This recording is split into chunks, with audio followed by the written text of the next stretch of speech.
Welcome to the Veterinary Marketing Podcast, where it's all about how to attract, engage, and retain clients to your veterinary hospital using digital marketing. My name is Brandon Brashears. Thank you so much for taking the time to listen. In today's episode, which is a quick in-between episode, we're going to be talking about one of the most important principles when it comes to framing offers and any kind of copywriting.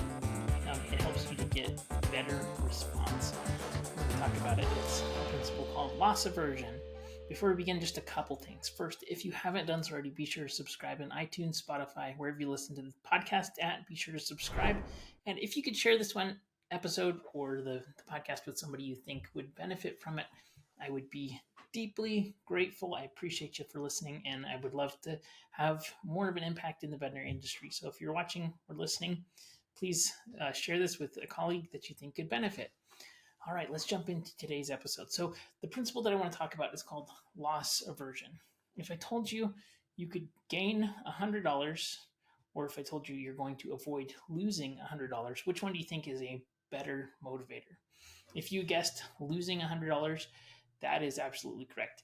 There's been a ton of studies out there that show that people are far more interested in avoiding loss, and they're actually the pain of losing is far greater than the potential for gain. So if you're walking and you saw a $100 bill on the floor and you found it, you'd be very, very excited. And that is a good thing. So that's when marketing, we have two elements that we can use. We have the carrot and the stick, right? So the carrot is the potential for gain and the stick is the avoidance of pain. People want to avoid pain and they want to move towards gain. So if you lost $100 though, the pain of losing that $100 would be almost double the pleasure of finding the $100.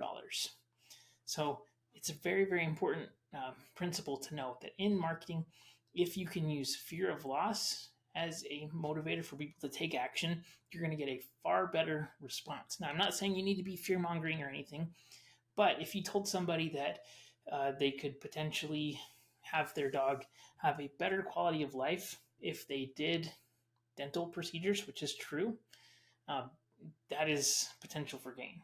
And so if you frame it in the way of, if you don't do dental treatments, your dog's going to lose all their teeth and they're going to be able to not eat at the end of their life comfortably.